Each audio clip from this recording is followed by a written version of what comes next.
नमस्कार दोस्तों, मैं जसवंत मीणा संकल्प कोचिंग क्लासेस के ऑनलाइन प्लेटफॉर्म पर आपका हार्दिक अभिनंदन और स्वागत करता हूं। दोस्तों, हमने पहले जो वीडियो था उसमें राजस्थान के दुर्गों के बारे में चर्चा की थी और उस चर्चा में हमने राजस्थान के दुर्गों का वर्गीकरण किया था कि दुर्ग कितने प्रकार के होते हैं।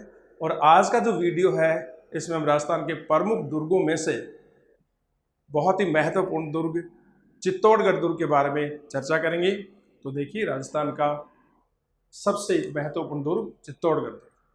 देखिए दोस्तों, चित्तौड़गढ़ दुर्ग की श्रेणी की हम बात करें तो जब मैंने आपको दुर्गों का वर्गीकरण बताया था उस समय शुक्र नीतिकार के अनुसार 9 प्रकार के दुर्ग मैंने आपको बताए थे।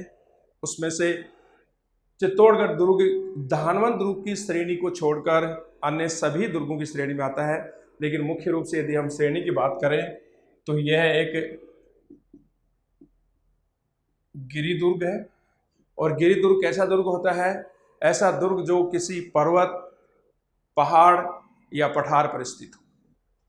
दूसरा, हम इसको वन दुर्ग भी कह सकते हैं क्योंकि दुर्ग के चारों ओर घना जंगल है।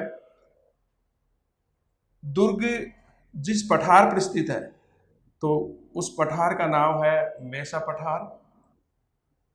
तो चित्तौड़गढ़ दुर्ग किस पठार पर स्थित है? मेसा पठार पर स्थित है। यह 2 नदियों के संगम पर स्थित है। और वो 2 नदियां कौन सी हैं? देखिए आप, गंभीरी और बेडस, इन दोनों के संगम पर चित्तौड़गढ़ दुर्ग स्थित है। निर्माण की बात करें दोस्तों तो देखिए, निर्माण के बारे में सबसे पहला जो हमारे पास मत आता है वो यह है कि इस दुर्ग का निर्माण 7वीं सदी में, कौन सी सदी में? 7वीं सदी में मौर्य राजा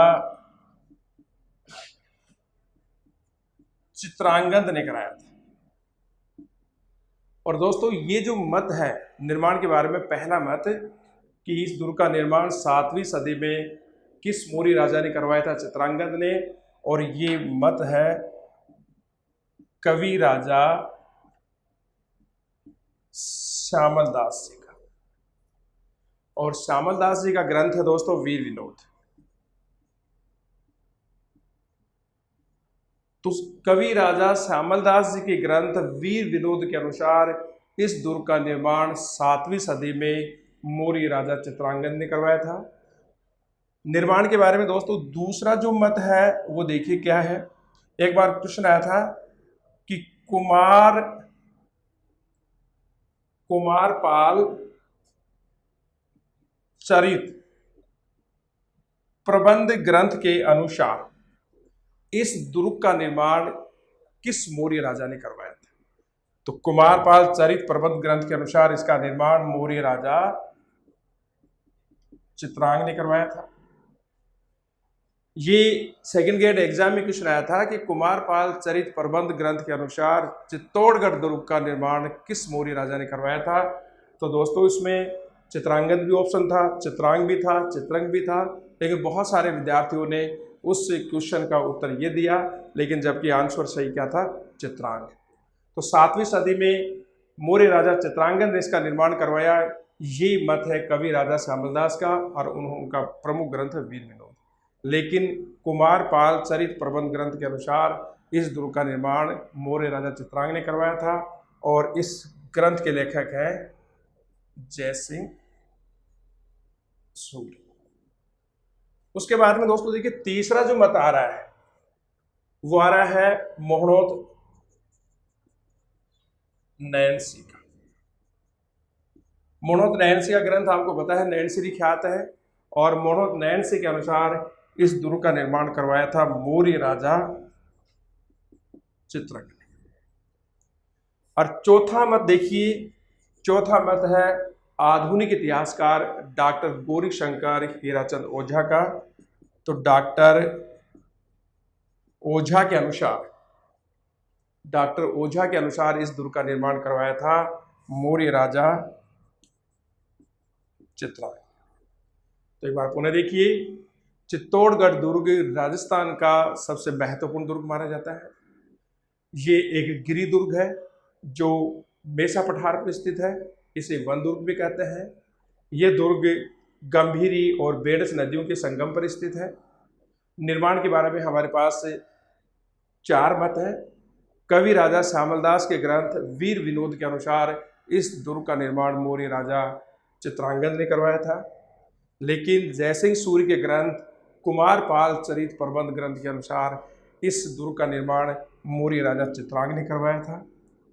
तीसरा मत है मोणोत नैन्सी के अनुसार इस दुर्ग का निर्माण मौर्य राजा चित्रांगद ने करवाया था। और चौथा मत हमारे पास है डॉक्टर ओझा का। उन्होंने भी कहा है कि इस दुर्ग का निर्माण मौर्य राजा चित्रांगद ने करवाया था। लेकिन दोस्तों यहाँ पर ध्यान रखने की बात है कि एक ही व्यक्ति के नाम है, उसी राजा को कवि राजा ने चित्रांग कहा है, कुमारपाल चरित प्रबंध ग्रंथ में चित्रांग कहा है, मोणोत नैन्सी ने उसको चित्रंग कहा है, जबकि डॉक्टर ओझा ने इसको क्या नाम दिया है, चित्रांग।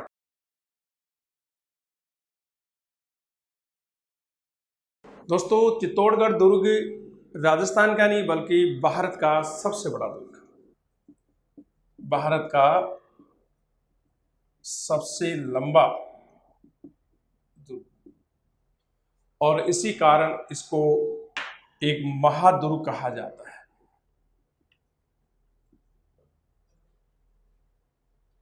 दोस्तों दुर्ग के बहुत सारे उपनाम हैं। देखिए कौन कौन से उपनाम हैं।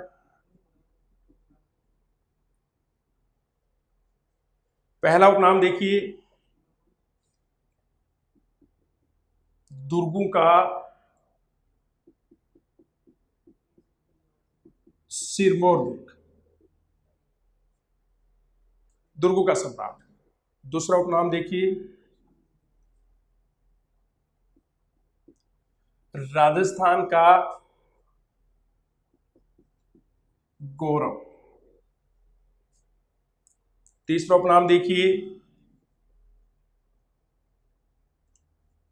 दक्षिणी पूर्वी, दक्षिणी पूर्वी राजस्थान का प्रवेश द्वार। चौथा उपनाम देखिए,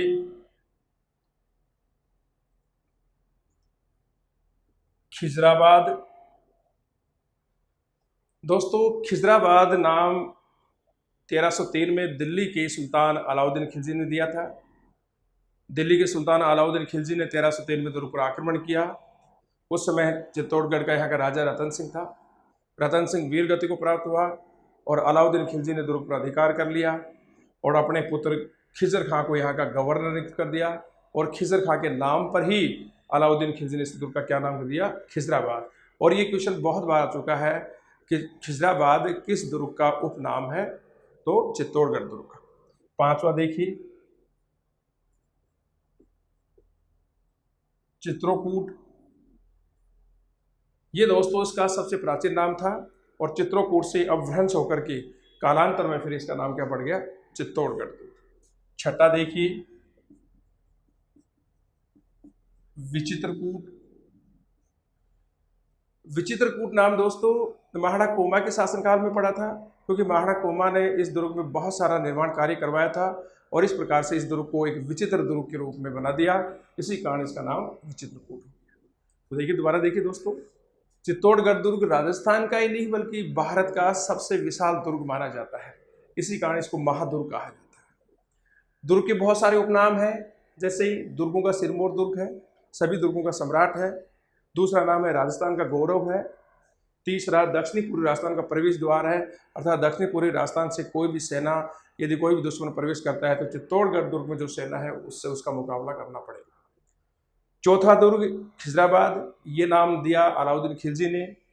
पांचवा चित्रोकूट, ये इसका सबसे प्राचीन नाम है और इसी चित्रोकूट से फिर अपभ्रंश होता हुआ ये चित्तौड़गढ़ दुर्ग के रूप में परिवर्तित हो गया।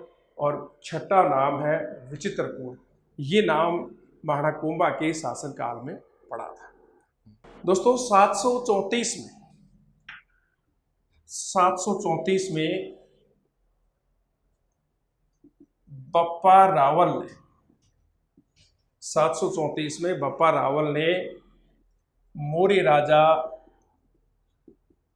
मानमोरी को पराजित करके इस दुर्ग पर अधिकार कर लिया।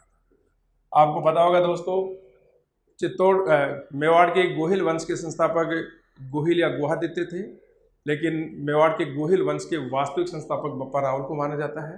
और 734 में बप्पा रावल ने मौर्य राजा मानमोरी को हरा करके इस दुर्ग पर अधिकार कर लिया था।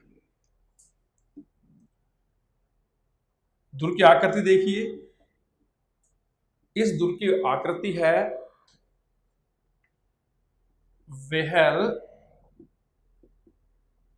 मछली जैसी। राजस्थान का एकमात्र दुर्ग जिसमें खेती होती है।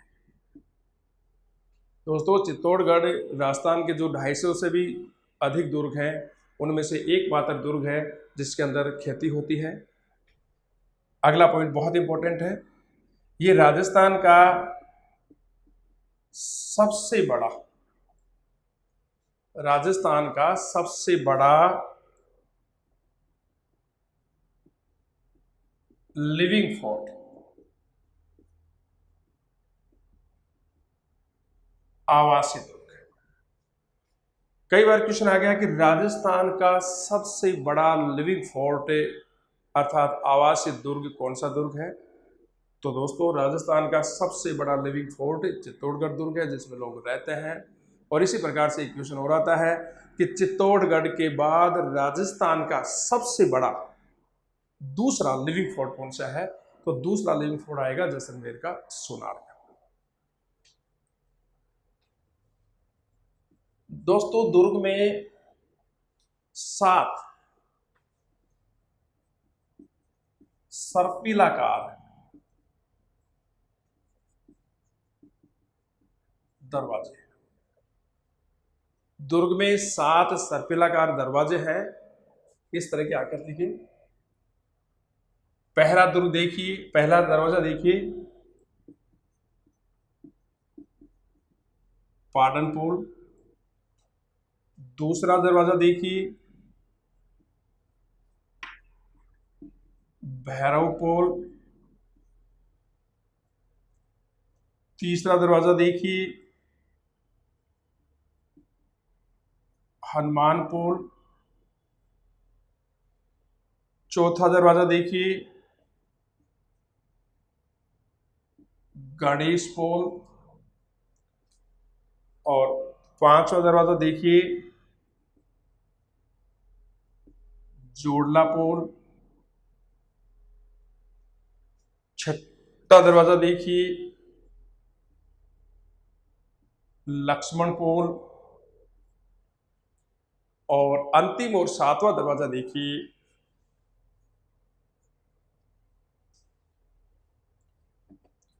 रामपोल।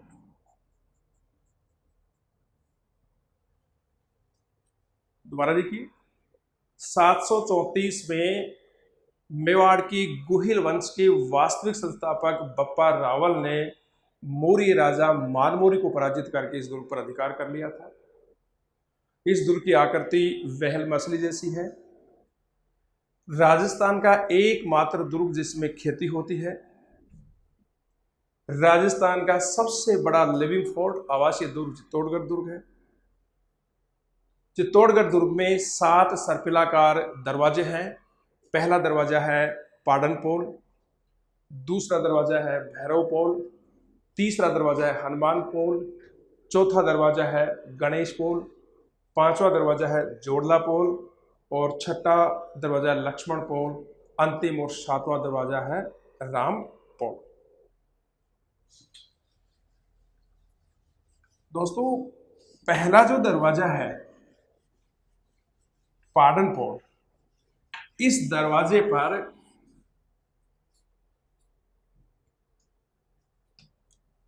प्रथम दरवाजे देखिए, प्रथम दरवाजे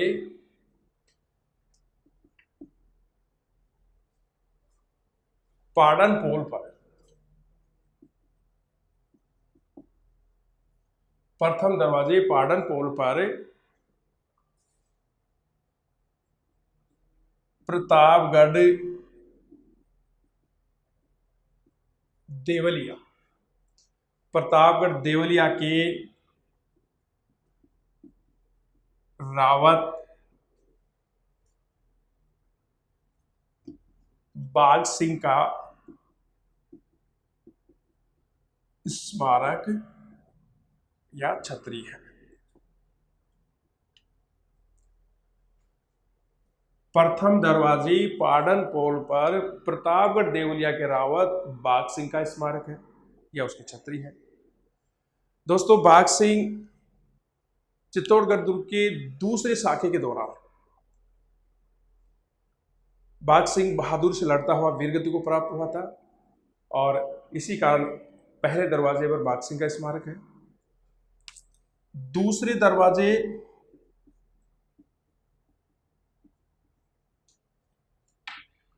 भैरव पौल और तीसरे दरवाजे हनुमान पोल। दूसरे दरवाजे भैरव पोल और तीसरे दरवाजे हनुमान पोल पर जयमल राठौड़ और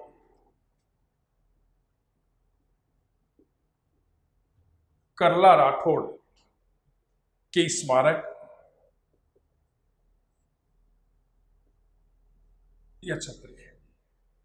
दूसरे दरवाजे भैरव पोल और तीसरे दरवाजे हनुमान पोल के मध्य जयमल राठौड़ और उसके भतीजे कला राठौड़ के स्मारक या छतरी है। दोस्तों, आपको ध्यान होगा कि 1567-68 में अकबर ने चित्तौड़गढ़ दुर्ग पर आक्रमण किया था और यहाँ के महाराणा उदय सिंह ने दुर्ग की रक्षा का भार जयमल राठौड़, कल्ला राठौड़ और पतो सिसोदिया को सौंप करके गोविंदा की पहाड़ी में चले गए थे। इस युद्ध में जयमल राठौड़ और कल्ला राठौड़ और पता सिसोदिया ने बहादुरी से लड़ते हुए वीरगति को प्राप्त हुए थे। इसी युद्ध के दौरान कल्ला राठौड़ ने अपने ताऊ जयमल राठौड़ को अपने कंधों पर बैठा करके बहुत भयानक युद्ध किया था और इस प्रकार से दोनों इन दरवाजों के मध्य दोनों शहीद हो गए और यहीं पर इन दोनों के स्मारक छतरियाँ बनी हुई हैं। कालांतर में कल्ला राठौड़ 4 भुजाओं वाले लोक देवताओं या 4 हाथों वाले लोक देवताओं के रूप में लोकप्रिय हुई। अंतिम और सातवें दरवाजे पर जिसका नाम है रामपुर, इस दरवाजे पर पत्ता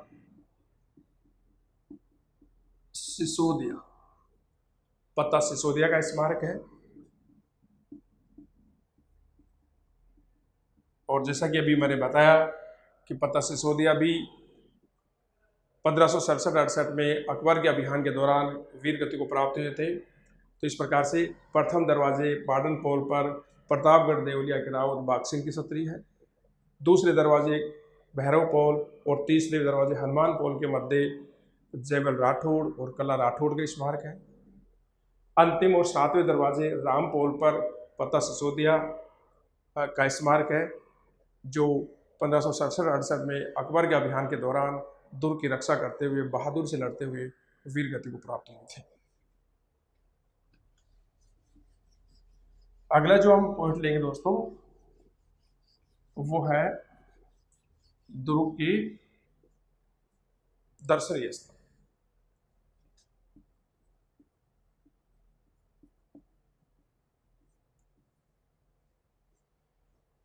दुर्ग के दर्शन बहुत सारे दर्शनीय स्थल हैं, लेकिन हम परीक्षा के दृष्टिकोण से महत्वपूर्ण दर्शनीय स्थलों के बारे में ही यहाँ चर्चा करेंगे। और सबसे महत्वपूर्ण जो दर्शनीय स्थल है वो देखिए आप, विजय स्तंभ, और इसे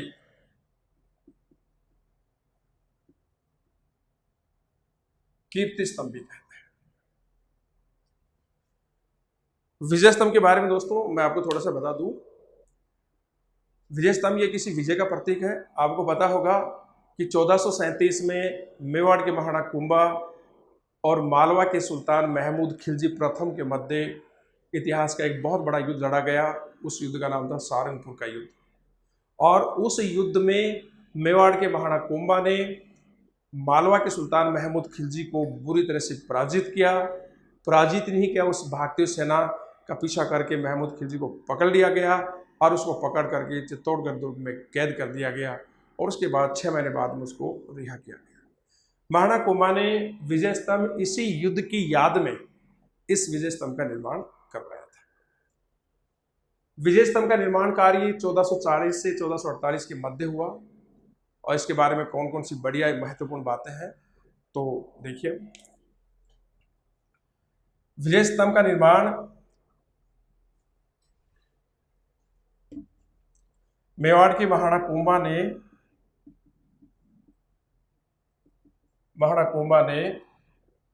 1437 के सारंगपुर युद्ध की याद में करवाया था।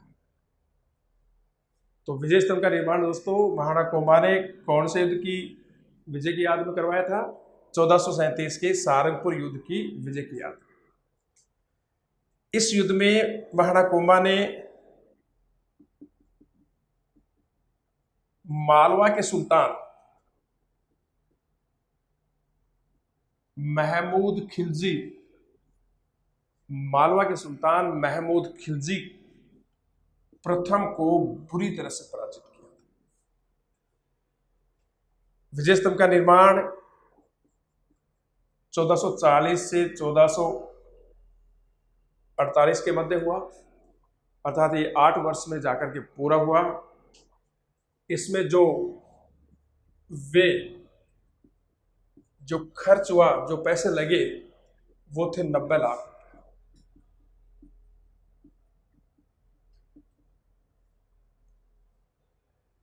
दोस्तों बहुत बार पूछा जाता है कि विजय स्तंभ का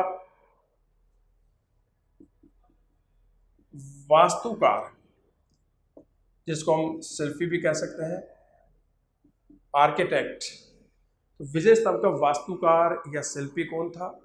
तो देखिए दोस्तों, विजय स्तंभ का वास्तुकार था जैता, और जैता को इस कार्य में सहयोग दिया उसके 3 पुत्रों ने, नापा,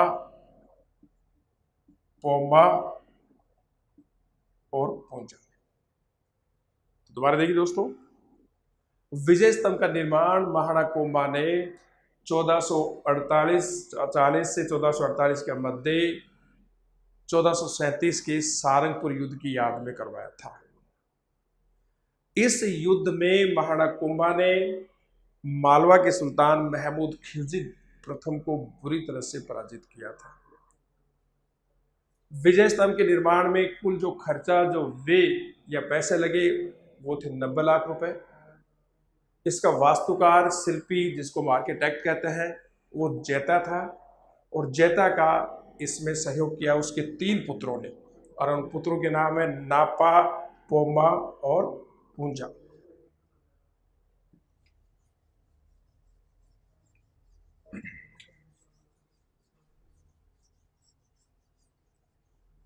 आगे देखिए,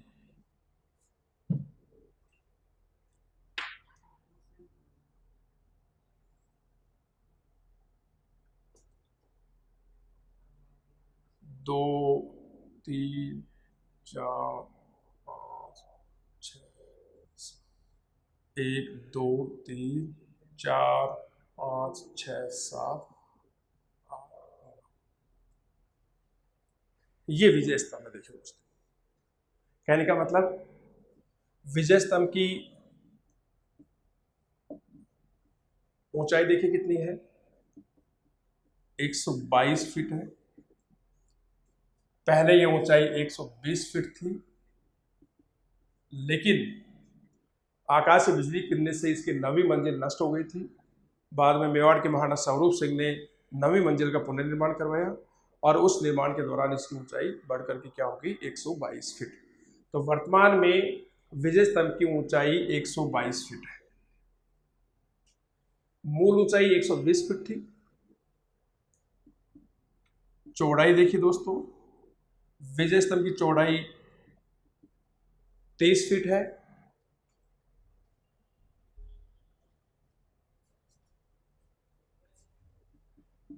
सीढ़ियों की संख्या है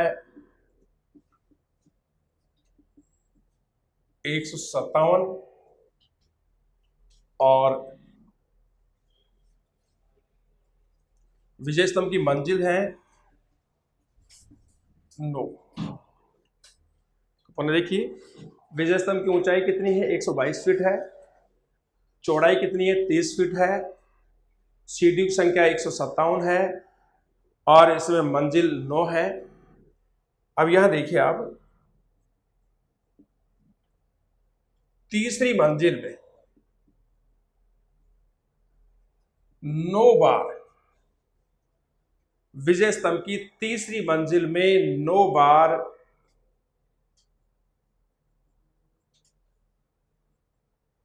अल्लाह शब्द लिखा हुआ है। एक बार क्वेश्चन है दोस्तों कि विजय स्तंभ की तीसरी मंजिल में 9 बार जो अल्लाह शब्द लिखा हुआ है, ये शब्द किस भाषा में लिखा हुआ है? तो देखिए, मैं ऑप्शन देता हूं, आप क्वेश्चन बताने की कोशिश करना। मेवाड़ी भाषा में, अरबी भाषा, फारसी भाषा या गुजराती भाषा। विजय स्तंभ की तीसरी मंजिल में 9 बार अल्लाह शब्द लिखा हुआ है, जो सांप्रदायिक सद्भाव का प्रतीक है। ये शब्द किस भाषा में लिखा हुआ है? मेवाड़ी भाषा में लिखा हुआ है, या अरबी भाषा में लिखा हुआ है, या फारसी भाषा में लिखा हुआ है, या गुजराती भाषा में लिखा हुआ है? तो इसका उत्तर आएगा दोस्तों, ये अरबी भाषा में लिखा हुआ है। अगली देखिए, विजय स्तंभ की 9 मंजिल है। 9 मंजिल में से एक मंजिल को छोड़कर बाकी शेष सभी 8 मंजिलों में पौराणिक हिंदू देवी देवताओं की मूर्तियां हैं, और सबसे ज्यादा जो मूर्तियां हैं वो मूर्तियां हैं भगवान विष्णु की। क्योंकि दोस्तों, महाराणा कुंभा भगवान विष्णु को अपने व्यक्तिगत इष्ट देव मानते थे। वैसे मेवाड़ के महाराणाओं के जो इष्ट देव हैं वो एकलिंग जी महादेव माने जाते हैं, लेकिन महाराणा कुंभा भगवान विष्णु को अपना व्यक्तिगत इष्ट देव मानते थे। इसलिए विजय स्तंभ में जिन हिंदू देवी देवताओं की बहुत सारी मूर्तियां हैं, उनमें से सबसे अधिक मूर्तियां भगवान विष्णु की हैं। और दोस्तों, ये क्वेश्चन भी आ चुका है कि विजय स्तंभ में हिंदू देवताओं में से या देवी में से किस देवता की सर्वाधिक मूर्तियां हैं? तो आपका उत्तर आएगा भगवान विष्णु की। अब अगला क्वेश्चन है कि मैंने आपको बताया था कि 9 मंजिलों में से केवल एक मंजिल को छोड़कर सभी मंजिलों में हिंदू देवी देवताओं की मूर्तियां हैं। अब वो एक मंजिल कौन सी है जिसमें किसी भी देवी देवता की कोई मूर्ति नहीं है? तो दोस्तों देखिए, ये जो मूर्ति है इसमें किसी भी देवता की कोई मूर्ति नहीं है। तो 8वीं मंजिल में कोई मूर्ति नहीं है। और चूंकि मैंने अभी आपको बताया था कि 9वीं मंजिल आकाशीय बिजली गिरने से टूट गई थी, और बाद में इस मंजिल का पुनर्निर्माण मेवाड़ के महाराणा स्वरूप सिंह ने करवाया था 1853 में। ऊंचाई 122 फीट है, चौड़ाई 30 फीट है, सीढ़ियों की संख्या 157 है, मंजिल 9 है। तीसरी मंजिल में 9 बार अरबी भाषा में अल्लाह शब्द लिखा हुआ है। विजय स्तंभ में हर प्रत्येक मंजिल में हिंदू देवी देवताओं की मूर्तियां हैं, लेकिन सबसे अधिक मूर्तियां भगवान विष्णु की हैं। 8वीं मंजिल एक ऐसी मंजिल में जिसमें किसी भी देवी देवता की कोई मूर्ति नहीं है। 9वीं मंजिल आकाशीय बिजली गिरने से टूट गई थी, बाद में मेवाड़ के महाराणा स्वरूप सिंह ने इसका पुनर्निर्माण करवाया। दोस्तों, विजय स्तंभ के बहुत सारे उपनाम हैं। अब हम देखेंगे विजय स्तंभ को किन किन उपनामों से भी जाना जाता था। देखिए, विजय स्तंभ के उपनाम। पहला उपनाम देखिए, हिंदू मूर्ति कला का खजाना। तो पहला उपनाम क्या है? हिंदू मूर्ति कला का खजाना। दूसरा देखिए, हिंदू मूर्ति कला का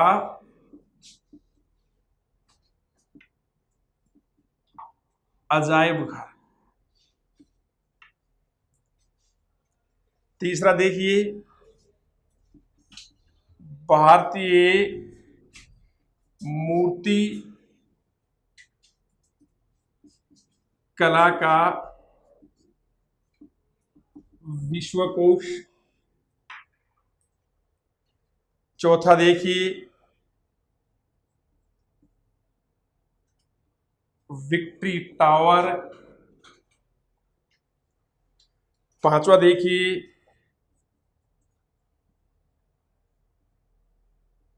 विष्णु ध्वज। ये नाम दिया डॉक्टर उपेंद्र नाथ ने। यह नाम इसलिए दिया गया क्योंकि इसमें सर्वाधिक मूर्तियां भगवान विष्णु की है, इसलिए इसको विष्णु ध्वज के नाम से भी जाना जाता है। छठा देखिए, हिंदू देवी देवताओं की साल। सातवां देखिए, हिंदू देवी देवताओं का संग्रहालय। और आठवां देखिए, डॉक्टर गोपीनाथ शर्मा ने doctor GN Sharma, doctor Gopinath Sharma ने इसे हिंदू देवी देवताओं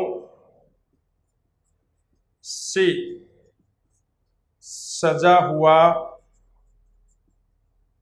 व्यवस्थित संग्रहालय कहा है।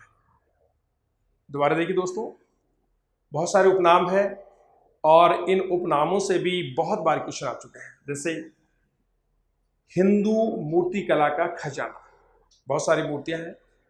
दूसरा उपनाम है हिंदू मूर्ति कला का अजायब घर।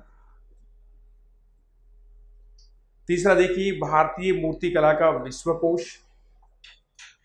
विक्ट्री टावर विजय का स्मारक है। विष्णु ध्वज, भगवान विष्णु की सबसे अधिक मूर्तियां हैं, इसलिए इनको विष्णु ध्वज भी कहा जाता है। छठा देखिए, हिंदू देवी देवताओं की साल। सातवां देखिए, हिंदू देवी देवताओं का संग्रहालय। और डॉक्टर गोपीनाथ शर्मा ने इसे हिंदू देवी देवताओं की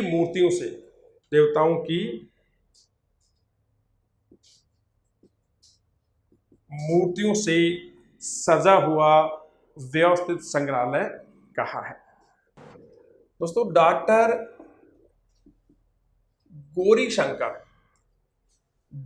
गौरी शंकर हीराचंद ओझा ने विजय स्तंभ को पौराणिक हिंदू देवी देवताओं का अमूल्य कोष कहा है। पौराणिक हिंदू देवी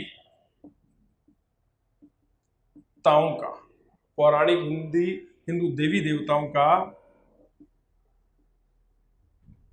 अमूल्य कोष कहा है।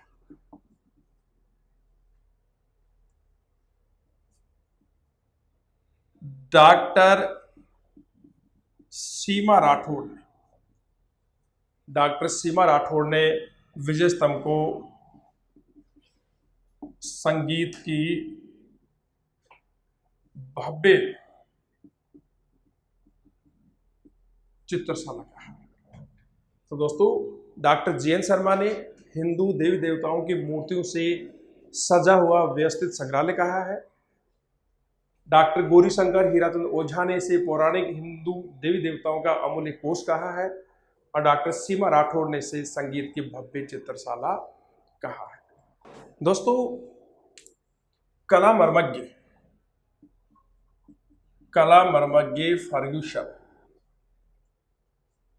जो बहुत बड़े कला मर्मज्ञ हैं, कला मर्मज्ञ फर्ग्यूसन ने विजय स्तंभ की तुलना रोम के टार्जन से की।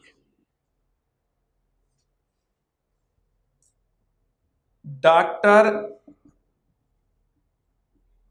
Colonel Tod, father of Rajasthan history, doctor colonel Tod ने लिखा है, बताया है कि दिल्ली की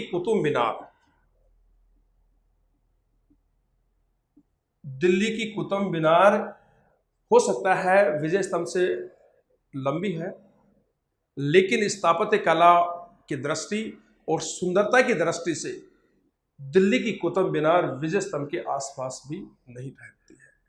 अर्थात कर्नल टोड ने विजय स्तंभ को दिल्ली की कुतुब मीनार से भी सुंदर ऐतिहासिक इमारत बताया है।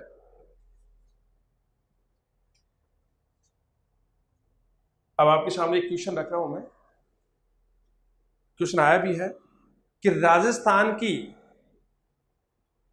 प्रथम ऐतिहासिक इमारत कौन सी है जिसके ऊपर भारतीय डाक विभाग ने सबसे पहले डाक टिकट जारी किया।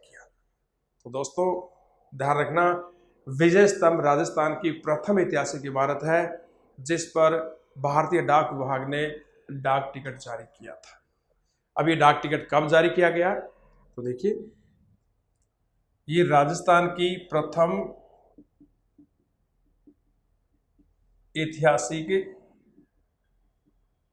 इमारत है जिस पर डाक टिकट जारी किया गया। और ये डाक टिकट कब जारी किया गया दोस्तों, देखिए 15 अगस्त 1949 को। और ये डाक टिकट कितने का था, 1 रुपए का।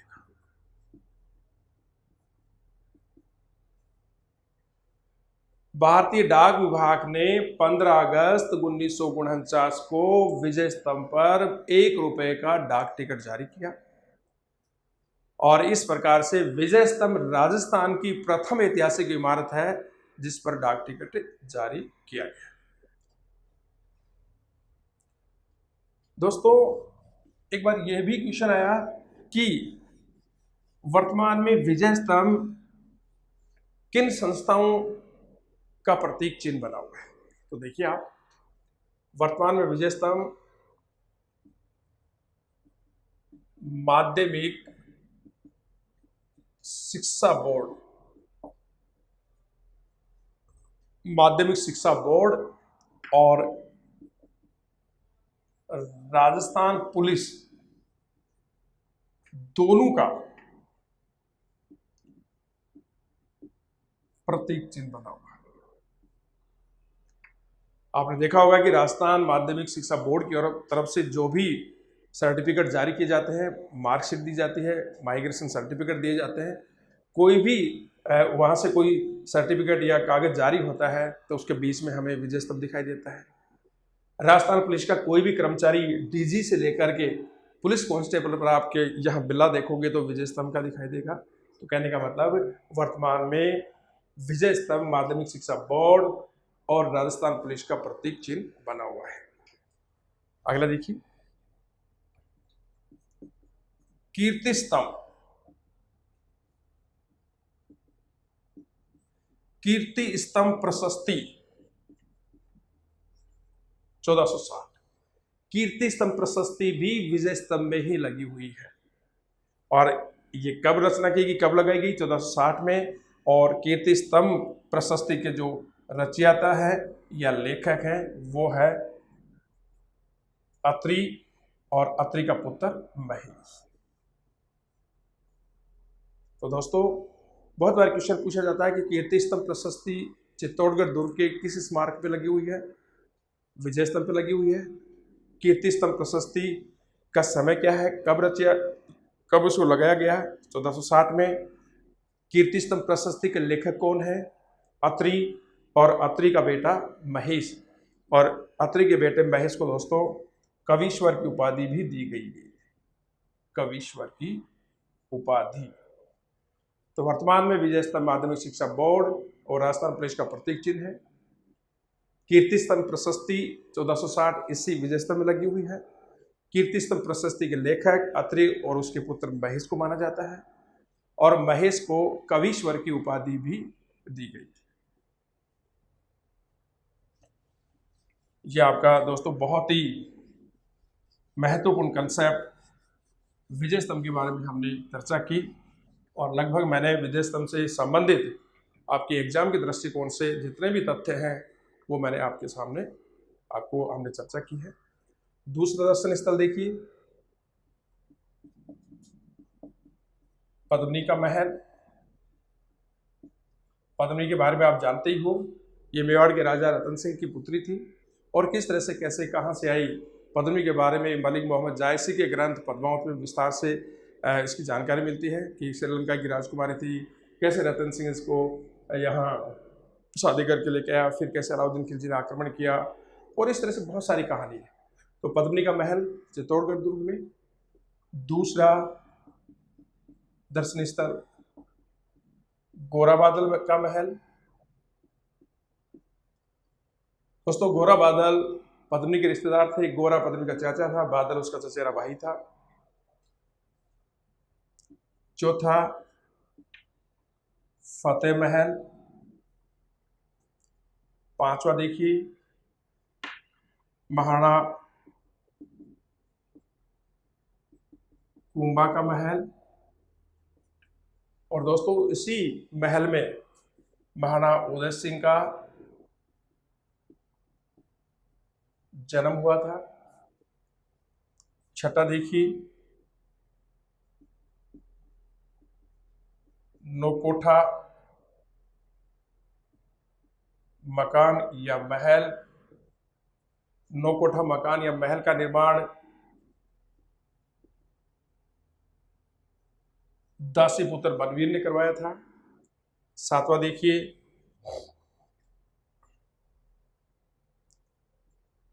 हाथीकुंड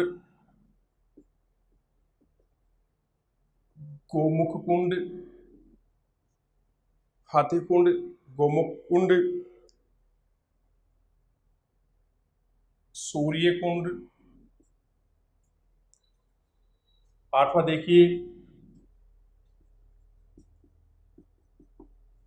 चित्रांग मोरी। चित्रांग मोरी तालाब। घी तेल की बावड़ी। 10वां देखिए हरामियों का बाड़ा। 11वां देखिए भामाशाह की हवेली।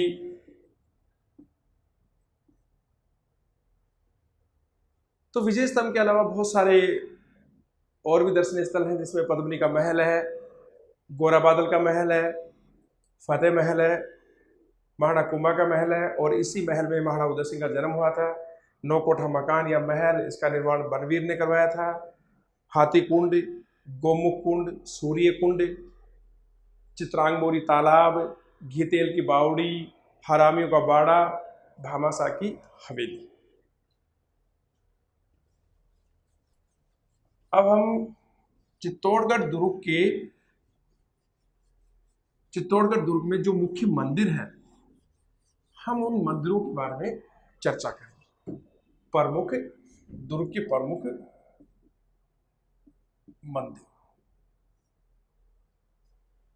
और दोस्तों मंदिर में हम सबसे पहले ले रहे हैं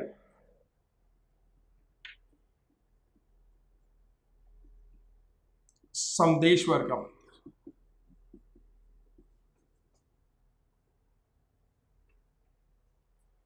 समदेश्वर का मंदिर। तो दोस्तों देखिए, समदेश्वर का जो मंदिर है, इस मंदिर का मूल रूप से इस मंदिर का निर्माण करवाया था मालवा के परमार राजा भोज ने। तो समदेश्वर मंदिर का मूल रूप से निर्माण किसने करवाया था? मालवा के परमार राजा भोज ने। और उस समय इस मंदिर का नाम था त्रिभुवन नारायण का मंदिर।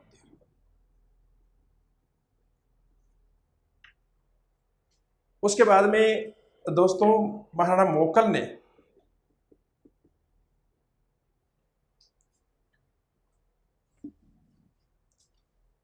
मोकल ने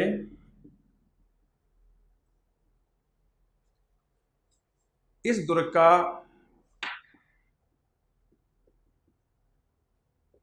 जीर्णोद्धार अर्थात मरम्मत करवाई और अपने नाम पर इसका नाम क्या रख दिया? मोकल का मंदिर। उन्हें देखिए दोस्तों, समदेश्वर का मंदिर, मूल रूप से इस मंदिर का निर्माण मालवा के परमार राजा भोज ने करवाया था। उस समय इस मंदिर का नाम था त्रिभुवन नारायण का मंदिर, भगवान विष्णु का मंदिर है। उसके बाद में महाराणा मोकल ने इस मंदिर का जीर्णोद्धार करवाया और अपने नाम पर इसका नाम क्या रख दिया? मोकल का मंदिर। तो त्रिभुवन नारायण का मंदिर को 3 नामों से जाना जाता है। त्रिभुवन नारायण का मंदिर, उसके बाद में इसका नाम मोकल का मंदिर पड़ा और अब ये समदेश्वर के मंदिर के नाम से जाना जाता है। दूसरा मंदिर देखिए, कालका माता का मंदिर। दोस्तों बहुत ही इंपॉर्टेंट कंसेप्ट है। क्वेश्चन आया हुआ है कि चित्तौड़गढ़ दुर्ग में कालिका या कालका माता का जो मंदिर है, मूल रूप से ये मंदिर किस देवता का मंदिर है? जैसे एक बार क्वेश्चन आया था कि नागदा में सास बहू का मंदिर है, नागदा उदयपुर में। तो नागदा उदयपुर में जो सास बहू का मंदिर है वो किस देवता का मंदिर है? बहुत से विद्यार्थी समझ नहीं पाए, सास का मंदिर है या बहू का मंदिर है या सास बहू दोनों का मंदिर है।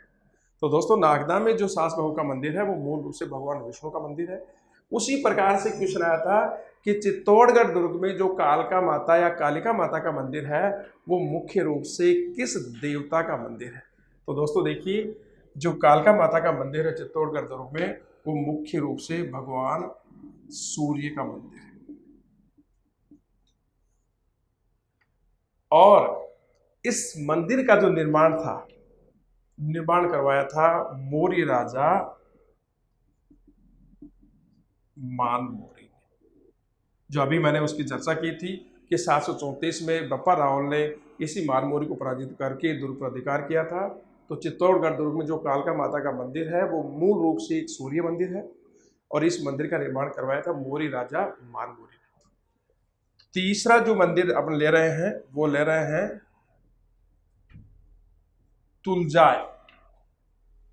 तुलजाय भवानी का मंदिर।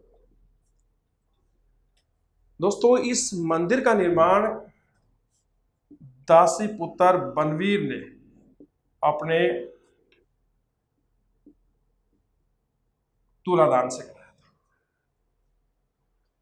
और यहां पर एक बहुत ही इंपॉर्टेंट बात मैं आपको बताने जा रहा हूं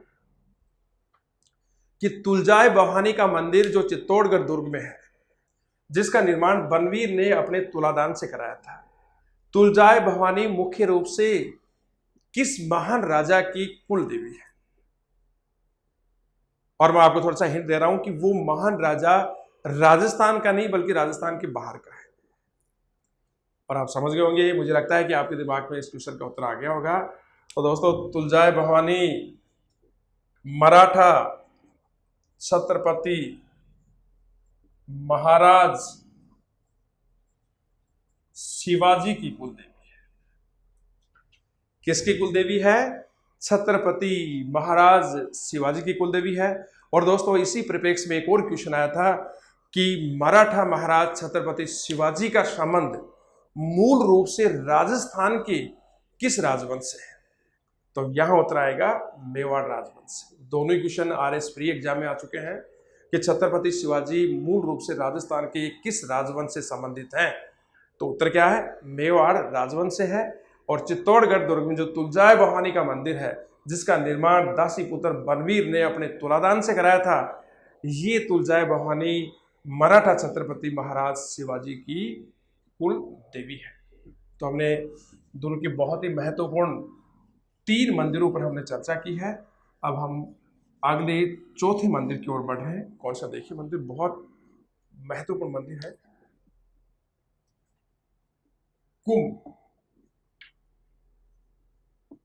कुंभ श्याम का मंदिर।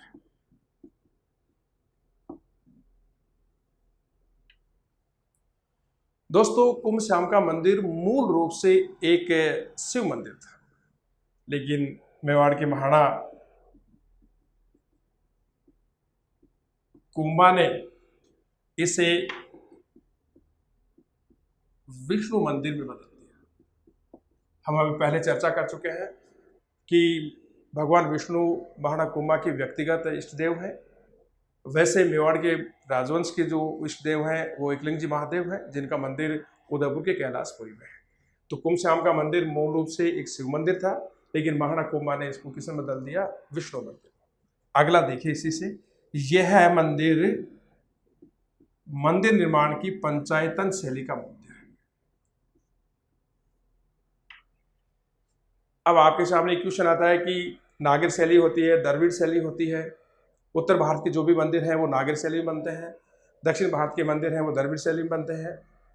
लेकिन पंचायतन शैली का मंदिर कैसा मंदिर होता है? तो देखिए, पंचायतन शैली का मंदिर कैसा मंदिर होता है, तो देखिए आप इधर, आप बिल्कुल आपकी समझ में आ जाएगा। ये हमारे उत्तर भारत के मंदिर है।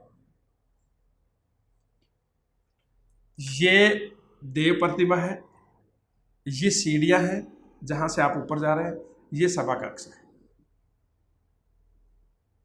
और यह है गर्भगृह जहां मूर्ति होती है, और ये जगह है प्रदक्षिणा पथ। और जैसे आप सीढ़ी से मंदिर में गए, सभा कक्ष, यहाँ भगवान की मूर्ति है गर्भगृह में, यह भगवान के दर्शन दिए, और उसके बाद में आप इधर से पीछे से 2-3 चक्कर लगा के यह माता, ये जो चीज है ये प्रदक्षिणा पथ है। और पंचायतन शैली के मंदिर में क्या होता है कि मूल मंदिर के 4 जो कोने हैं, चारों दिशाओं के जो कोने हैं, वहां पर मूल मंदिर के देव से संबंधित छोटे छोटी मूर्तियां होती हैं। जैसे यहाँ भगवान विष्णु का मंदिर है, मान लीजिए भगवान विष्णु का मंदिर है, तो यहाँ भगवान कृष्ण की मूर्ति होगी, या भगवान विष्णु की, हनुमान जी की मूर्ति, ब्रह्मा जी की। तो पंचायतन शैली का मंदिर वह मंदिर होता है जिसमें मूल मूर्ति के अलावा उस मंदिर के चारों कोनों पर 4 छोटे छोटे मंदिर और बने होते हैं। तो कुंभ श्याम का मंदिर पंचायतन शैली का है, और इसका निर्माण करवाया था मेवाड़ के महाराणा कुंभा ने। 5वां मंदिर देखिए, मीरा मंदिर, और संभवतः इस मंदिर का निर्माण महाराणा सांगा ने करवाया था। इसी मंदिर के पास, मीरा मंदिर के पास ही मीराबाई के आध्यात्म गुरु संत रैदास की छतरी है। ये भी क्वेश्चन आ गया कि संत रैदास की, भक्ति आंदोलन के संत रैदास की छतरी राजस्थान के किस दुर्ग में है? तो उत्तर क्या आएगा? चित्तौड़गढ़ दुर्ग। 6वां देखिए, संघार चौरी का मंदिर। दोस्तों, चौरी विवाह मंडप को कहते हैं, और मूल रूप से संघार चौरी का जो मंदिर है एक जैन मंदिर है, और इस मंदिर का निर्माण महाराणा कुंभा के कोषाध्यक्ष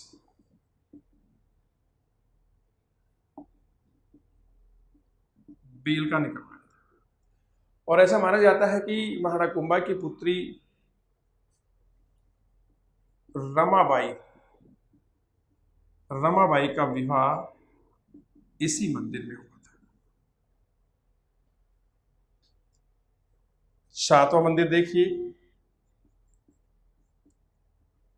सतबीस देवरियों का मंदिर।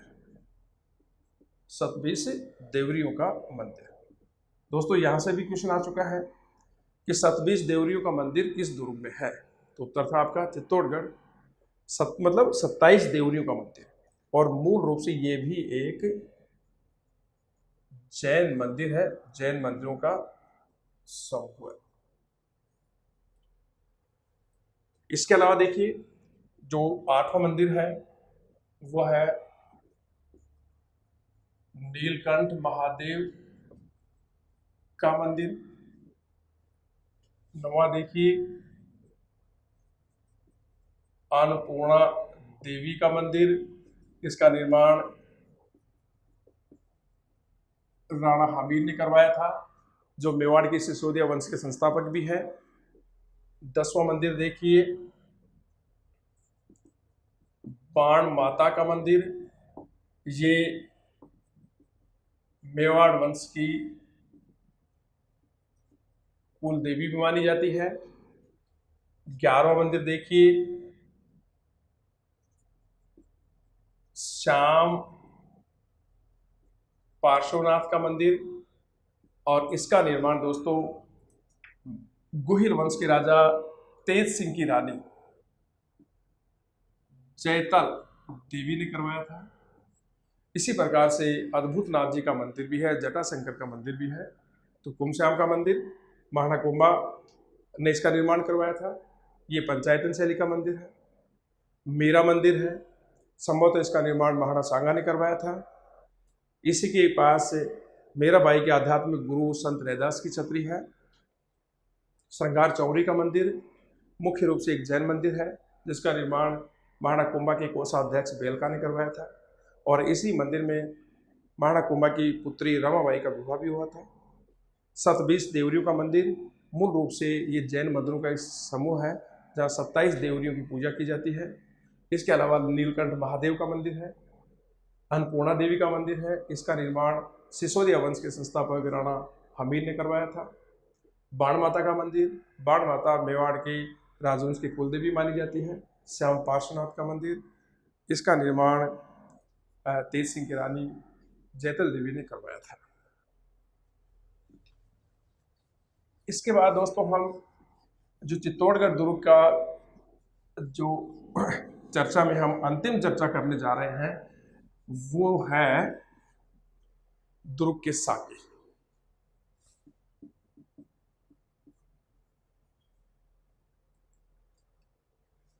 देखिए दोस्तों दो चीज होती है, ध्यान से सुनना। एक होता है जौहर,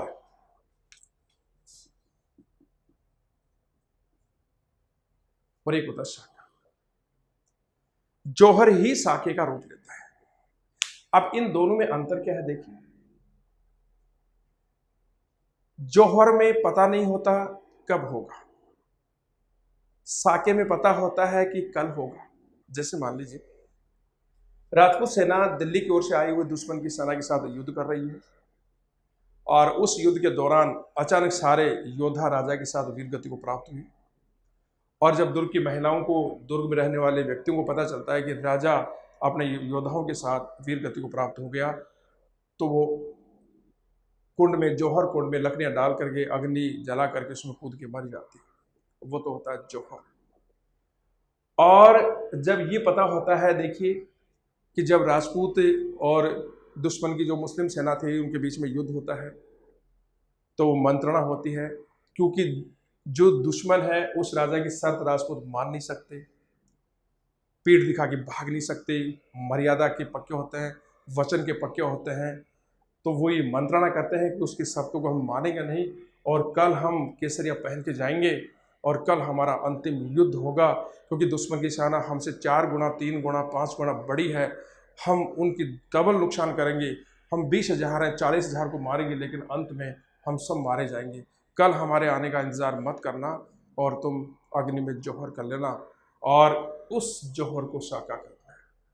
दोस्तों, साके में दूसरे दिन जब युद्ध में जाते हैं राजपूत योद्धा, तो केसरिया पगड़ी या केसरिया प्रतीक पहन के जाते हैं, और जब जनता या प्रजा देखती है तो सन्नाटा छा जाता है, भयंकर युद्ध होता है।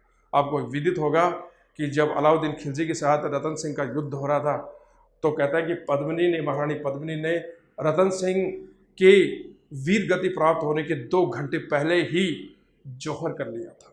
तो जिस जौहर में पता होता है कि कल होगा, वो जौहर साका कहलाता है, और जिसमें पता नहीं होता कि कब होगा, वो जौहर जौहर ही कहलाता है। तो दुर्ग, चित्तौड़गढ़ दुर्ग अपने 3 साकों के लिए प्रसिद्ध है। हम पहले साके के बारे में चर्चा करें तो दुर्ग का प्रथम साका, दुर्ग का, तो देखिए दोस्तों, प्रथम साका 1303, और प्रथम साके के दौरान आक्रमणकारी कौन था? आक्रमणकारी था दोस्तों दिल्ली का सुल्तान अलाउद्दीन खिलजी। दोस्तों, हम सीधा ही साके पे आ रहे हैं, इतिहास में न जा करके, क्योंकि इतिहास में जाने का मतलब बहुत लंबा हो जाएगा टॉपिक। तो प्रथम साका जो 1303 में हुआ, कब हुआ? जब 1303 में अलाउद्दीन खिलजी ने आक्रमण किया, और इस समय मेवाड़ का राजा था रतन सिंह। दोस्तों, अलाउद्दीन खिलजी और रतन सिंह के मध्य भयंकर युद्ध हुआ। इस युद्ध में रतन सिंह गोरा बादल सहित अपने वीर योद्धाओं के साथ वीर गति को प्राप्त हुआ, और दुर्ग की महिलाओं ने रानी पद्मिनी के नेतृत्व में जौहर किया, जो इस दुर्ग का प्रथम साका माना जाता है। दुर्ग पर अधिकार कर लिया अलाउद्दीन खिलजी ने, और अपने पुत्र खिजर खां को यहाँ का गवर्नर बना दिया, और खिजर खां के नाम पर ही दुर्ग का नाम क्या रख दिया? खिजराबाद। दोस्तों, इस दुर्ग का वर्णन आंखों देखा वर्णन तो किया है अमीर खुसरो ने। और दोस्तों, अमीर खुसरो अलाउद्दीन खिलजी के दरबार का एक महान इतिहासकार और कवि था। उसने 100 से ज़्यादा ग्रंथों की रचना की है, और इस अभियान के दौरान अमीर खुसरो अलाउद्दीन खिलजी के साथ आया था। पूरे युद्ध का, पूरा अभियान का उसने लाइव किया है अपनी किताब में, और किताब का नाम है, जिस ग्रंथ में अमीर खुसरो ने आंखों देखा वर्णन किया है, उसका नाम है खजाइनुल फुतूह है। इसे तारीख ए अलाई भी कहते हैं। तो इस साके का आंखों देखा वर्णन अमीर खुसरो ने अपने ग्रंथ खजाइनुल फुतूह है, जिसे तारीख ए अलाई के नाम से भी जाना जाता है। और अमीर खुसरो अलाउद्दीन खिलजी के दरबार का एक महान कवि और इतिहासकार था। वो इस अभियान के दौरान अलाउद्दीन खिलजी के साथ था, और उसने अपने पुस्तक खजाइनुल फुतूह में इस साके और इस अभियान का आंखों देखा वर्णन किया है। दोस्तों, इसका मार्मिक वर्णन, इस साके का मार्मिक वर्णन डॉक्टर कर्नल टोड ने, इस साके का मार्मिक वर्णन डॉक्टर कर्नल टोड ने भी किया है अपने ग्रंथ Annals and Antiquities of Rajasthan. तो प्रथम साका हुआ 1303 में, और ये साका कब हुआ? जब आक्रमणकारी दिल्ली के सुल्तान अलाउद्दीन खिलजी ने दुर्ग पर आक्रमण किया। यहाँ का राजा रतन सिंह अपने गोरा बहादुर साथियों योद्धाओं के साथ वीर गति को प्राप्त हुआ। दुर्ग की महिलाओं ने रानी या महारानी पद्मिनी के नेतृत्व में जौहर किया, जो इस दुर्ग का प्रथम साका कहलाता है। अलाउद्दीन खिलजी ने दुर्ग पर अधिकार करके अपने पुत्र खिजर खां को यहाँ का गवर्नर नियुक्त कर दिया, और उसी के नाम पर इस दुर्ग का नाम क्या रख दिया? खिजराबाद। इस साके और अभियान का आंखों देखा वर्णन अलाउद्दीन के दरबारी अमीर खुसरो ने अपने ग्रंथ खजाइनुल फुतूह है, जिसको तारीख अलाई के नाम से भी जाना जाता है, में किया है। लेकिन इस शाखे का मार्मिक वर्णन father of Rajasthan history doctor colonel Tod ने अपने ग्रंथ Annals and Antiquities of Rajasthan में किया। देखिए दोस्तों, दूसरा शाखा देखिए, दुर्ग का दूसरा शाखा 1534-35 और एग्जिट डेट फरवरी 1535।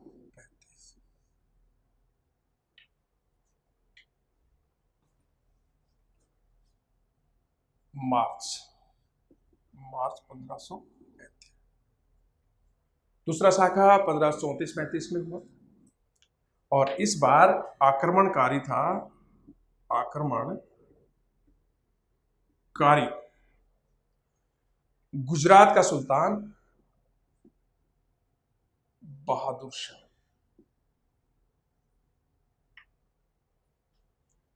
और इस समय मेवाड़ का राजा था, मेवाड़ का राजा महाराणा सांगा का पुत्र विक्रमादित्य था। दोस्तों, जब 1534-35 में गुजरात के शासक बहादुर शाह ने आक्रमण किया, उस समय मेवाड़ का जो महाराणा था विक्रमादित्य बहुत छोटा था। तो यहां संरक्षिका कौन थी? विक्रमादित्य की संरक्षिका थी राजमाता कर्मावती, जिसको हम कर्णवती भी कहते हैं। तो मेवाड़ का राजा विक्रमादित्य था, बहुत छोटा था। इसी कारण विक्रमादित्य की माता कर्मावती ने पूरा शासन भार अपने हाथ में संभाल रखा था।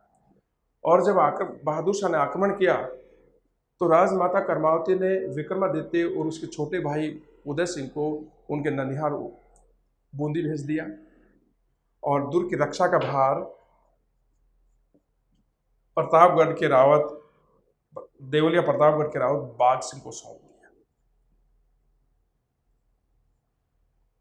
इस आक्रमण के दौरान दोस्तों, राजमाता कर्मावती ने दिल्ली के सम्राट, मुगल सम्राट उमायूं से भी राखी भेजकर सहायता मांगी थी, लेकिन वो सहायता समय पर नहीं पहुंच पाई। देवलिया प्रतापगढ़ के रावत बाघ सिंह बहादुर से लड़ते वीरगति को प्राप्त हुई। भैरव पौल और हनुमान पौल के मध्य ये पहले दरवाजे पाटन पौल दरवाजे पर वीरगति को प्राप्त हुए थे। और मैंने जब पहले बताया था आपको कि यहीं पर इनका स्मारक बना हुआ है। ये वीरगति को प्राप्त हुए और दुर्ग की महिलाओं ने राजमाता कर्मावती के नेतृत्व में जौहर किया, जो इस दुर्ग का दूसरा शाखा माना जाता है। बहुत बड़ी संख्या में महिलाओं ने इस शाखे के दौरान जौहर किया था। और इस शाखे का वर्णन किया है दोस्तों कवि राजा श्यामल दास जी ने अपने ग्रंथ वीर विनोद। दोबारा देखिए, दूसरा शाखा हुआ 1534-35 में, जब गुजरात के शासक बहादुर शाह ने आक्रमण किया। इस समय मेवाड़ का महाराणा विक्रमादित्य था, जो बहुत छोटा था। इसी कारण विक्रमादित्य की माता राजमाता कर्मावती ने शासन भारी अपने हाथ में संभाल रखा था। राजमाता ने आक्रमण के दौरान विक्रमादित्य और उनके छोटे भाई उदय सिंह को उनके ननिहाल बूंदी भेज दिया और दुर्ग की रक्षा का भार प्रतापगढ़ देवलिया के रावत बाघ सिंह को सौंप दिया। और बाघ सिंह बहादुरी से लड़ता हुआ वीरगति को प्राप्त हुआ। राजमाता कर्मावती के नेतृत्व में महिलाओं ने जौहर किया, जो इस दुर्ग का दूसरा शाखा माना जाता है। इस आक्रमण के दौरान राजमाता कर्मावती ने दिल्ली के सम्राट उमायूं से भी सहायता मांगी थी, लेकिन वो समय पर नहीं पहुंच पाई। और इस शाखे का मार्मिक वर्णन किया है कवि राजा श्यामल दास ने अपने ग्रंथ वीर विनोद।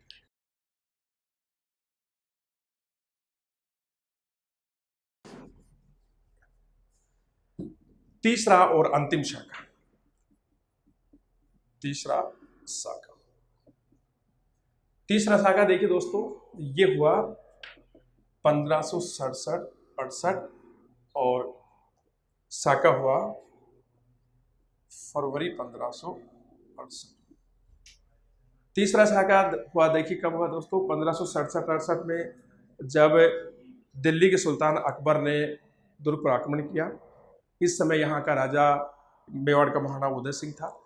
उदय सिंह ने दुर्ग की रक्षा का भार जयमल राठौड़ और पता सिसोदिया को सौंपकर और स्वयं अपने परिवार के साथ गोगुदा की ओर चला गया। जयमल और पता सिसोदिया बहादुरी से लड़ते वीर गति को प्राप्त हुए। अकबर ने दुर्ग पर अधिकार कर लिया और उसके बाद में देखिए साका कैसे संपन्न होता है। तो इसमें आक्रमणकारी था मुगल सम्राट अकबर।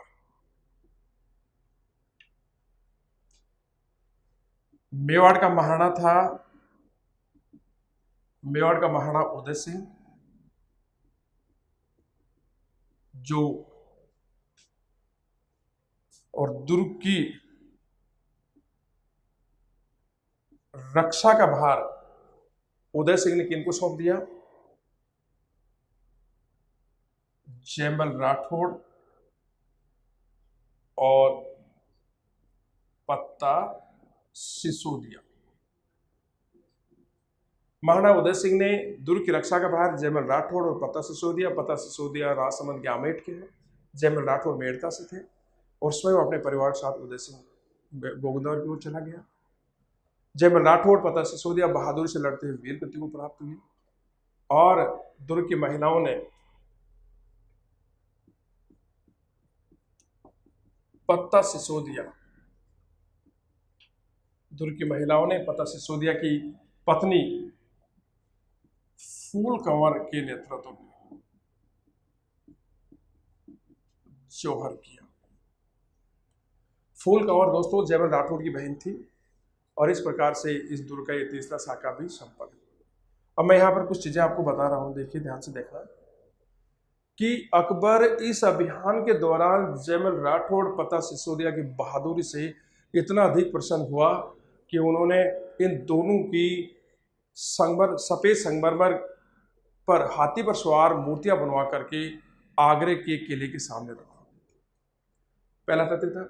दूसरा, इस दुर्ग तक पहुंचने के लिए अकबर ने एक मिट्टी का कृत्रिम टीला बनवाया था।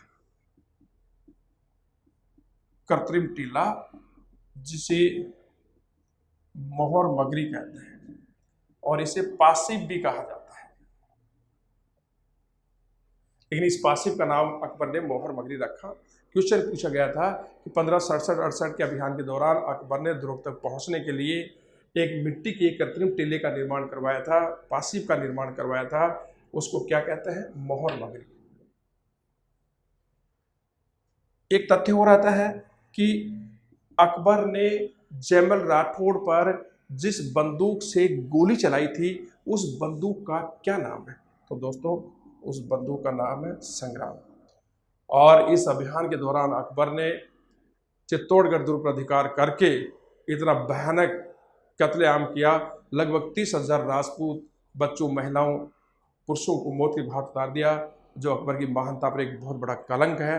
अकबर ने इस कलंक को धोने का बहुत प्रयास किया लेकिन वो कलंक कभी मिट नहीं सका और इस प्रकार से ये साका संपन्न हो गया। अकबर ने आसफ खां को यहाँ का गवर्नर बना दिया और स्वयं दिल्ली की ओर चला गया। तो इस प्रकार चित्तौड़गढ़ दुर्ग अपने 3 साकों के लिए जाना जाता है। नमस्ते दोस्तों, नमस्कार दोस्तों। चित्तौड़गढ़ दुर्ग का ये पूरा चित्तौड़गढ़ बहुत महत्वपूर्ण दुर्ग संपन्न हुआ। मैं बहुत जल्दी अगले वीडियो में राजस्थान के अन्य महत्वपूर्ण दुर्गों पर चर्चा करने के लिए आपके सामने उपस्थित रहूंगा। नमस्कार दोस्तों।